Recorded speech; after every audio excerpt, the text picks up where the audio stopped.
உலகத்தில் வந்துட்டு பார்த்தீங்கன்னா பொய்யர்களோட தான் நம்ம இப்போ வாழ்ந்துக்கிட்டு இருக்கோம். பொய்மை அப்படிங்கிறது வந்துட்டு நீங்கள் எல்லாருமே பார்த்தீங்கன்னா தெரியும். அவங்க என்ன நினைக்கிறாங்கன்னா, நம்ம வீட்டில் வச்சு நம்ம இவ்வளோ சுத்தபத்தமாக வந்துட்டு நம்ம வந்துட்டு கோயில் கிளம்பி வரமே, இங்கே நான் குழந்தைகள் வந்துட்டு பார்த்தீங்கன்னா நம்மக்கிட்ட நிறைய எதிர்பார்ப்பாங்க, நம்மக்கிட்ட வந்துட்டு நல்ல விதமாக எதிர்பார்ப்பாங்க. நம்ம குழந்தைகள் வந்துட்டு நம்ம அம்மா அப்பா எப்படி இருக்காங்க, நம்ம கூட எப்படி வாழ்கிறாங்க அப்படின்னு பார்த்தீங்கன்னா நிறைய பேர் உட்காந்துட்டு வீட்டில் உட்காந்துட்டு எனக்கு வாழ்க்கையில் வந்து கஷ்டம் இருக்குது, கடன் அடையில் எனக்கு வருமானம் இல்லைன்னு நினைக்கிறாங்க. எனக்கு அவங்ககிட்டலாம் உங்களோட ஒன்று தான் நான் சொல்கிறேன். இவ்வளோ பேர் இருக்காங்க, இவ்வளோ பேருக்கு முன்னாடி தான் சொல்கிறேன், இவ்வளோ சமையலும் நான் தான் சமைக்கிறேன். வெள்ளி செவ்வாய் ஞாயிறு மட்டும் என்னால் சமைக்க முடியாது.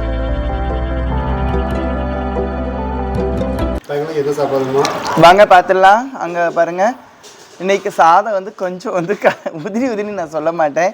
இன்றைக்கி கொஞ்சம் வந்துட்டு களி ஆகிடுச்சு, அதாவது குழஞ்சு போச்சுன்னு சொல்லலாம்.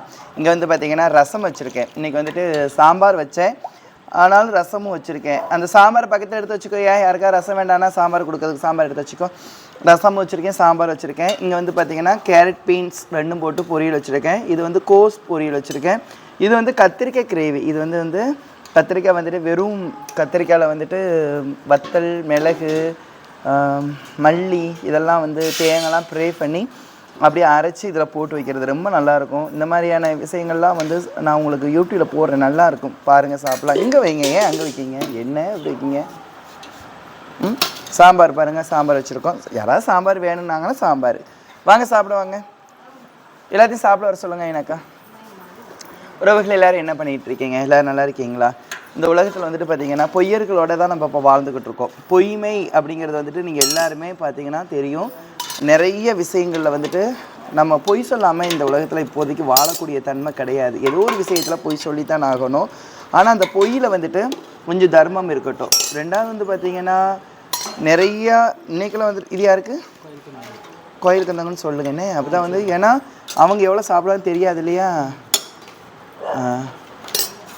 நான் என்னமோ பேசியிருந்தேன், மறந்துட்டேன். நான் இப்படி ரொம்ப மறந்துடுவேன். நான் சாப்பாடு குழஞ்சிருச்சுனே குலையில, ரசத்துக்கு நல்லாவே இருக்குது, சூப்பராக இருக்குது. 3 கூட்டு வைக்கலன்னு நினைக்கிறீங்களா? இந்த கூட்டில் ஏதாவது ஒன்று காலி ஆகிடுச்சுன்னா அதை வைக்கலான்ட்டு வச்சுருக்கேன். இன்னும் கொஞ்சம் வைக்கட்டுமாக்கா? இந்த கூட்டப்போ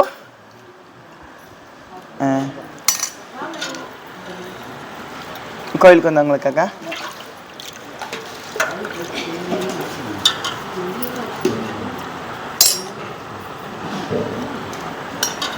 நிறைய பேர் நினைப்பீங்க, என்னடா நிறைய நான்வெஜ் வைப்பாங்களே இப்போ வைக்க மாட்டேங்காங்களேன்னு நினைக்கலாம். நான்வெஜ் வாங்க போகிறதுக்கு வந்துட்டு கொஞ்சம் ஆட்கள் கம்மியாக இருக்காங்க. ரெண்டாவது வந்து பார்த்திங்கன்னா நிறைய பேர் வந்துட்டு கோயிலுக்கு வராங்க இல்லையா, நாளைக்கு வந்து சாமி கும்பிட்றதுக்காண்டி அருள்வாக்குக்கு வராங்க. இப்போ நம்ம நான்வெஜ் வைக்கும்போது அதை அவங்க கட்டாயமாக சாப்பிட வேண்டிய சூழ்நிலை இருக்குது. அவங்க என்ன நினைக்கிறாங்கன்னா, நம்ம வீட்டில் வச்சு நம்ம இவ்வளோ சுத்தபத்தமாக வந்துட்டு நம்ம வந்துட்டு கோயிலுக்கு கிளம்பி வரமே, இங்கே நான்வெஜ் வைக்காங்களே அப்படின்னு யோசிக்கிறாங்க. அது மட்டும் இல்லாமல் வந்து பார்த்திங்கன்னா நான்வெஜ் வைக்கும்பொழுது வந்து பார்த்திங்கன்னா கடையில் போய் வாங்க போகணும், கொஞ்சம் தூரம் இருக்குது கடை. பசங்க வந்துட்டு ஒரு பையன் வாங்குவான், அவனுக்கு இன்றைக்கி வேறு வேலை ஒன்று கொடுத்துருக்கேன். அதனால் இந்த ஒரு வாரம் போகுது, 2 கூட்டு, ஒரு வாரம் வந்துட்டு இப்படி இருக்கும். அதுக்கடுத்து ரெகுலராக நான் வந்து இது பண்ணிவிடுவேன். ரெண்டாவது வந்து பார்த்திங்கன்னா உங்களுக்கு நான் இப்போ இன்றைக்கெலாம் வந்துட்டு நிறைய வேலைகள் இருக்குது. நம்ம நேற்று யூடியூப் போடணும்னு நினச்சேன், ஆனால் இன்னும் கொஞ்சம் வாங்கிக்கோங்க இந்த கூட்டு. நேற்று யூடியூப்பில் போடலாம்னு நினச்சேன், போட முடியலை. எல்லாருமே வந்துட்டு நம்ம வாழ்க்கையில் நிறைய விஷயங்களை வந்து சாதிக்க வேண்டாம், நம்ம சாதிக்கணுங்கிற அவசியம் இல்லை. ஆனால் நம்ம குடும்பம் சங்கடப்படாமல் வச்சுக்கிடணும், அது ரொம்ப அவசியம் இல்லையா. சாதிக்கணுங்கிறதுக்கு வந்து நீங்கள் முயற்சி நிறைய பண்ணணும், நிறைய தியாகங்கள் பண்ணணும். ஆனால் நம்ம குடும்பம் சங்கடப்படக்கூடாது அப்படின்னு நினச்சோம்னா நம்ம என்ன பண்ணணும், நிறைய உழைக்கணும், குடும்பத்து மேலே கொஞ்சம் அக்கறையோடு இருக்கணும். கொஞ்சம் ஒத்துட்டுமா. ரெண்டாவது குழந்தைகள் வந்துட்டு பார்த்திங்கன்னா நம்மக்கிட்ட நிறைய எதிர்பார்ப்பாங்க, நம்மக்கிட்ட வந்துட்டு நல்ல விதமாக எதிர்பார்ப்பாங்க. நம்ம குழந்தைகள் வந்துட்டு நம்ம அம்மா அப்பா எப்படி இருக்காங்க, நம்ம கூட எப்படி வாழ்கிறாங்க அப்படிங்கிறத எதிர்பார்ப்பாங்க. அப்போ அந்த குழந்தைகளுக்கு பிடிச்ச மாதிரி வாழணும். நிறையா இப்போ வந்துட்டு நான் இன்றைக்கி இவ்வளோ பேருக்கு வந்துட்டு செய்கிறேன்னா நான் இப்பயும் சொல்ல மாட்டேன். இறைவனோட அருள் இல்லாமல் நான் எப்படி செய்ய முடியும்? கடவுள் வந்து நம்மளை வந்துட்டு தேர்வு செஞ்சுருக்காங்க, அதனால் வந்துட்டு நம்ம உங்களுக்கு உதவி பண்ணுறோம். ஆனாலும் ஒன்று சொல்கிறேன், எனக்கு வந்துட்டு அந்த காலத்தில் வந்துட்டு இந்த மாதிரி வந்துட்டு உணவு கொடுக்குறதுக்கோ இந்த மாதிரியான சூழ்நிலைகளுக்கோ ஆள் இருந்துச்சுன்னா இருந்தாங்களா இல்லையான்லாம் தெரியாது. ஆனால் கவனிக்கலை. இது யாருக்கு கவனிக்கலை. அந்த கவனிப்பு இருந்திருந்தால் நாங்கள் வேறு மாதிரி இருந்துருப்போமோன்னு தோணுது. அதனால் நான் இப்போ எல்லா மக்களுக்கும் கவனிக்கிறேன், பிள்ளைகளை படிக்க வைக்கிறேன். கஷ்டம்னு வந்தவங்களுக்கு முடிஞ்ச அளவுக்கு ஃபுல்லாக என்னால் செய்ய முடியுதான்னு எனக்கு தெரியல, ஆனால் முடிஞ்ச அளவுக்கு நான் பண்ணிட்டு தான் இருக்கேன். அதனால் எல்லாருமே வந்துட்டு சேனலை பாருங்கள், கஷ்டப்படுறவங்க வாங்க கோயிலுக்கு, வாழ்க்கையில் நிம்மதியை தேடுவோம். ரெண்டாவது வந்து பார்த்திங்கன்னா, நான் எப்போயுமே யோசிக்கிறது என்ன அப்படின்னு பார்த்தீங்கன்னா, நிறைய பேர் உட்காந்துட்டு வீட்டில் உட்காந்துட்டு எனக்கு வாழ்க்கையில் வந்து கஷ்டம் இருக்குது, கடன் அடையில் எனக்கு வருமானம் இல்லைன்னு நினைக்கிறாங்க. எனக்கு அவங்ககிட்டலாம் உங்களோட ஒன்று தான் நான் சொல்லுவேன். கஷ்டம் கடன் அடையலை அப்படி நீங்கள் சொல்கிறீங்க அப்படின்னு சொன்னீங்களாலே நீங்கள் எந்த மாதிரி இருக்கீங்கன்னு யோசிங்க. வேலை பாருங்கள், வேலை பார்க்குறதுக்கு ஆசைப்படுங்க, ஏதோ ஒரு வேலை பாருங்கள். நம்ம வேலை பார்க்காம எனக்கு கடன் இருக்குது, கடன் அடையலைன்னு நினச்சிங்கன்னா எப்படி? சாப்பாடு நிறைய வைக்கிங்க ராமத்தாக்கா, இவங்கெல்லாம் அவ்வளோ சாப்பிட மாட்டாங்க செல்விலாம்.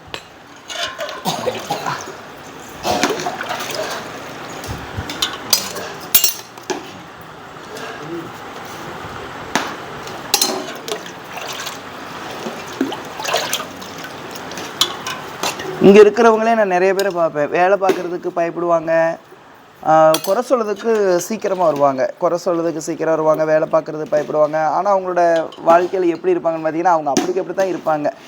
வேலை பார்க்க இறைவன் உங்களை கவனிச்சுட்டே இருக்கிறார். இந்த பிரபஞ்சம் முழுக்கும் இறைவன் நிறைஞ்ச இடம். அதனால் வேலை பார்த்து நீங்கள் இறைவனை கும்பிடும் பொழுது உங்களுக்கு நல்லா இருப்பீங்க.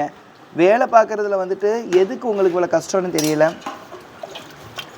இப்போது இவ்வளோ பேர் இருக்காங்க, இவ்வளோ பேருக்கு முன்னாடி தான் சொல்கிறேன், இவ்வளோ சமையலும் நான் தான் சமைக்கிறேன். வெள்ளி செவ்வாய் ஞாயிறு மட்டும் என்னால் சமைக்க முடியாது, கோயில் பார்க்க வேண்டியிருக்கும். மித்தபடி வந்துட்டு பார்த்திங்கன்னா காலையிலேயே வந்துட்டு பார்த்திங்கன்னா என்ன சாப்பாடு வச்சேன்னு தெரியலையே. காலையில் என்ன சாப்பாடு வச்சோம்? புளிக்குழம்பு வச்சோமோ, சாம்பார், புடலங்காய், முட்டைக்கோஸ் பொரியல். பாருங்கள், மறந்து போச்சு எனக்கு. ஆமாம், மத்தியானம் வந்து பார்த்திங்கன்னா வெண்டைக்காய் பச்சடி வச்சுருந்தேன். வெண்டைக்காய் பச்சடி வச்சுட்டு கொஞ்சோண்டு அவியல் வச்சுருந்தேன். அப்போ நீங்கள் கேட்கலாம் 3 வேளையும் சமைப்பீங்களான்னு. இல்லை, காலையிலே வந்துட்டு 2 வேளைக்குள்ளே செஞ்சு வச்சுடுவேன். அதுக்கப்புறம் கிச்சனுக்கு 5 மணிக்கு தான் வருவேன். ரெண்டாவது வந்து ஏன்னா வேலைகள் இருக்கும், பூஜைகள் விஷயமா இருக்கும். சாப்பாடு ரொம்ப கம்மியாகிருக்கு. கலைக்கா எல்லாருமே கண்டிப்பாக கீழே போட்டுறாதீங்கன்னு சொல்லுங்கள். 5 மணிக்கு தான் வருவேன். 5 மணிக்கு வந்துட்டு தான் இவ்வளோ வேலையும் பார்க்குறது. இதே வேலையை நம்ம ஒரு ஹோட்டல் வச்சுருக்கோம். அந்த ஹோட்டல் வந்து பார்த்திங்கன்னா ஓரளவு வியாபாரம் ஓடிக்கிட்டு இருக்கோம். 12-13 பேர் வேலை பார்க்குறாங்க. 12-13 பேர் வேலை பார்க்குறாங்க. ஆனால் வந்து பார்த்திங்கன்னா அவங்களுக்கு பாத்திரம் கழுவுறதுக்கு தனியாக ஒரு ஆள், தண்ணி எடுத்து கொடுக்கறதுக்கு தனியாக ஆள், விறகு வைக்கிறதுக்கு தனியாக ஆள், விறகு கொண்டு போய் கொடுக்கறதுக்கு தனியாக ஆள், நிறையா சொல்லிகிட்டே போகலாம், அவ்வளோ இருக்கும். ஆனால் நாங்கள் என்ன பண்ணுவோம் அப்படின்னு பார்த்திங்கன்னா, இங்கே வந்துட்டு இந்த சாப்பாடு செஞ்சுருக்கேன்னா 5 மணிக்கு வந்துட்டு இந்த சாப்பாடு இவ்வளோ செஞ்சுருக்கேன்னா சாம்பார் வச்சுருக்கேன், அது இன்னும் கொஞ்சம் வாங்கிக்கோ ஏன்னா சோறு கொஞ்சம் குழஞ்சிருக்கு. சாம்பார் வச்சுருக்கேன்னா இங்கே வந்து பார்த்திங்கன்னா கத்திரிக்காய் வச்சுருக்கேன்னா ரசம் வச்சுருக்கேன், இந்த 3 கூட்டு வச்சுருக்கேன், சாப்பாடு செஞ்சுருக்கேன். கோயிலுக்கு நாளைக்கு காலையில் வரவங்களுக்கு இன்றைக்கி வந்துடுவவங்களுக்கு அவங்களுக்கு காலையில் அன்னதானம் கொடுப்போம். அந்த அன்னதானம் வந்து லெமன் சாதம் இங்கே பண்ணி வச்சுருக்கேன் பாருங்கள். லெமன் சாதம் இருக்குது. இது ஒரு 10-15 கிலோ அரிசியில் இது பண்ணி வச்சுருக்கேன். இதுக்கு வந்துட்டு பார்த்திங்கன்னா எள்ளு, கத்திரிக்காய் இதெல்லாம் போட்டு ஒரு கிரேவி மாரி தனியாக பண்ணி வச்சுருக்கேன். அதுக்கப்புறம் பார்த்திங்கன்னா ஹோட்டலுக்கு வந்துட்டு சாம்பார் வச்சுருக்கோம், சட்னி வச்சுருக்கோம், இட்லியை வச்சு தந்திருக்கோம். இவ்வளோ ஒர்க்கும் பண்ணியிருக்கேன். மணி பாருங்கள் 9 மணி ஆகுது. ஆனால் இதெல்லாம் முடிச்சுட்டு நான் குளிச்சுட்டு வந்துட்டேன். 8:30 குளிச்சுட்டு வந்துட்டேன். அப்போ இது எத்தனை பேர் பார்க்குறோம் அப்படின்னு பார்த்தீங்கன்னா, நாங்கள் வந்துட்டு அடுப்பில் வந்துட்டு நாங்கள் விறகு அடுப்பு தான் யூஸ் பண்ணுவோம். கேஸ் அடுப்புக்கு எங்கே போகிறது, இவ்வளோ இதுக்கும் அவ்வளோதான். விறகு அடுப்பு தான் யூஸ் பண்ணுவோம். தென்னை மட்டை தோப்புகளில் போய் எடுத்துகிட்டு வந்துட்டு நான் இந்த அக்கா சிரஞ்சீவின்னு ஒரு தம்பி இருப்பான், அவனை காணும் இந்த வருவான். நாங்கள் 3 பேர் தான் அடுப்பில் நிற்போம். எனக்கு அவன் ஹெல்ப்புக்கு நிற்பான். இந்த இது பண்ணுறோமா, இவங்க வந்து அதுக்கப்புறம் இங்கே காய் வந்து 3 பேர் நறுக்குவாங்க. 3 பேர் காய் நறுக்குவாங்க. 2 சட்டியாக இருக்குது. நெல்சனா சரி, கோயிலுக்குள்ளே போகிறது சொல்லி வாங்கணுன்னு இல்லை, கொடுங்க. நான் எதுக்காண்டி சொல்லலாம், எவ்வளோ சாப்பிடுவாங்கன்னு தெரியாது. நீங்கள் ரெகுலராக சாப்பிட்றீங்க எனக்கு தெரியும், அவங்களுக்கு சொல்லி கொடுக்கணும். சரி, அப்போ வந்துட்டு நான் மறதி என்னமோ பேசிகிட்டு இருந்தேனே. காய் நறுக்கிறவங்க 3 பேர். இந்த 5-6 பேர் தான் இவ்வளோ வேலையும் பார்க்கணும். காய்கறி நறுக்கணும், இவ்வளோ வேலை பார்க்கணும், பாத்திரங்கள் கழுவணும், இதெல்லாம் சுத்தப்படுத்திக்கிடணும். காய்கறி நறுக்கிறதுனா நீங்கள் நினைக்கிற மாதிரி இல்லை. இவ்வளோ கேரட் பொரியலுக்கு இவ்வளோ கோஸ் எப்படி நறுப்பாங்க, இவ்வளவும் பண்ணணும். இதெல்லாம் சுத்தப்படுத்திக்கணும். இது மட்டும் கிடையாது, ஒரு 100-150 பசு இருக்கும். அந்த பசுக்கு வந்து சாதம் செய்வோம் கொஞ்சம், அதை வேறு பார்த்துக்கணும். ஆனால் வந்து பார்த்திங்கன்னா நான் ஹாப்பியாக தான் நாங்கள் வேலை பார்க்குறோம், ரொம்ப சந்தோஷமாக இருக்கும். வெள்ளி சனி ஞாயிறு வந்து பார்த்திங்கன்னா 3 வேளைக்கு இங்கே கொடுக்கணும், ஹோட்டலுக்கு செய்யணும். வெள்ளி சனி ஞாயிறுக்கு இங்கே அன்னதானமும் மத்தியானம் பண்ணி கொடுக்கணும், இவ்வளோ வேலையும் பார்க்கணும். ஆனாலும் வந்து பார்த்திங்கன்னா ரொம்ப ரொம்ப ரொம்ப சந்தோஷமாக ஆரோக்கியமாக நாங்கள் பார்க்குறோம். அதனால் நாங்கள் ஆரோக்கியமாக இருக்கோம். எங்களோட தேவைகளை இறைவன் வந்து எங்களுக்கு சரிப்படுத்துகிறாங்க. இப்போ நம்ம ஹோட்டலில் வந்துட்டு வெளியில் போய் நம்ம யாரையும் பார்த்துக்கிறது இல்லையா, நம்ம ஹோட்டலில் 10 12 அத்தனை பேர் இருந்தாலும் இவ்வளோ வேலை தான் பார்க்குறாங்க. அப்போ அவங்களுக்கு எவ்வளோ கஷ்டங்கள் இருக்கும் அப்படின்னு பார்த்தா லைஃப்பில் அவங்க கஷ்டப்படுறாங்க. அவங்களுக்கு வேலையில் வேணால் கஷ்டம் இல்லாமல் இருக்கலாம், லைஃப்பில் கஷ்டப்படுவாங்க. ஆனால் நாங்கள் வந்துட்டு அப்படிலாம் இல்லை, ரொம்ப ஹாப்பியாக இருக்கும், ரொம்ப சந்தோஷமாக இருக்கும், நிம்மதியான தூக்கம் வரும், நிம்மதியாக தூக்கம் வரும். காலையில் ஐயோ 4 மணி ஆகுதே, எனக்கு 3:30க்கெலாம் வந்துட்டு செல்ஃபோன் அடிக்க ஆரம்பிச்சிடும், டைன்னு பார்த்துட்டு தூங்குவோம். அப்படி 4 மணிக்கெலாம் எழுந்தால் தான் ரெகுலராக 4 மணிக்கு நாங்கள் எந்திரிச்சிடுவோம். நைட்டு 11, 11:30 தூங்குறது. அதனால் ஆனால் நாங்கள் எல்லாருமே ஆரோக்கியமாக இருக்கோம். இதெல்லாம் ஏன் உங்கள்கிட்ட சொல்கிறேன்னா, இவ்வளவு வேலை பார்க்கணும், இவ்வளோ வேலை பார்த்துட்டு கடவுள்கிட்ட வந்து நீங்கள் கேட்டிங்கன்னா கேட்கவே வேண்டாம், கடவுள் உங்களுக்கு தர வேண்டியதை வந்து தருவாங்க. ஒன்றுமே கேட்காம நீங்கள் ஒன்றுமே செய்யாமல் ஓபி அடிச்சுக்கிட்டு வேலை பார்க்காம இருந்துக்கிட்டு குடிச்சிட்டு தேவையில்லாத சிந்தனை விட்டுட்டு நான் கடவுளை கும்பிட்றேன், நான் கஷ்டப்படுறேன் அப்படின்னு சொன்னீங்கன்னா அது எனக்கு சொல்ல தெரியல. அதனால் எல்லாருமே புரிஞ்சுக்கோங்க உறவுகளே. நிறைய சிந்தனைகள் தரதுக்கு ஆசைப்பட்றேன், ஏற்றுக்கோங்க. நம்ம யூடியூபை ஃபாலோ பண்ணுங்கள், நீங்களும் கமெண்ட் பண்ணுங்கள். நீங்கள் நல்ல விஷயங்கள் எங்களுக்கு சொல்லிக் கொடுங்க, வாழ்க்கையில் நல்லா இருக்கு. ஆனால் என்ன இவ்வளோ விஷயங்களையும் செய்யும்போது மண்டையில் வந்து கொஞ்சம் ஏதாவது ஒன்று ஓடிட்டே இருக்கும். சில விஷயங்கள் இவங்க கூட பார்த்தீங்கன்னா இங்கே உட்காந்துட்ருக்கோம், இன்னும் ஒவ்வொருத்தங்களையும் நான் பார்க்கணும். இவங்களை எல்லாமே இப்போ தான் நான் பார்ப்பேன், நைட்டு தான் பார்க்குறது. காலையில் வந்துட்டு சமைச்சு கொடுத்துட்டு போயிடுவேன், அவங்க செஞ்சுடுவாங்க, சாப்பிடுவாங்க. மத்தியானம் இப்போ நைட்டு தான். வெள்ளி சனி ஞாயிறு 3 நாள் பார்க்கவே முடியாது. மீதி நாளில் வந்துட்டு அப்போயும் வேலை இருக்கும். நேற்றெல்லாம் பாருங்கள் யூடியூப்பில் போட்டிருக்க மாட்டேன், நிறைய வேலை இருக்கும். அப்போ இப்படி டயத்தில் தான் அவங்கள வந்து எதாவது சொல்ல வேண்டியிருக்கும். யாருக்குக்கா?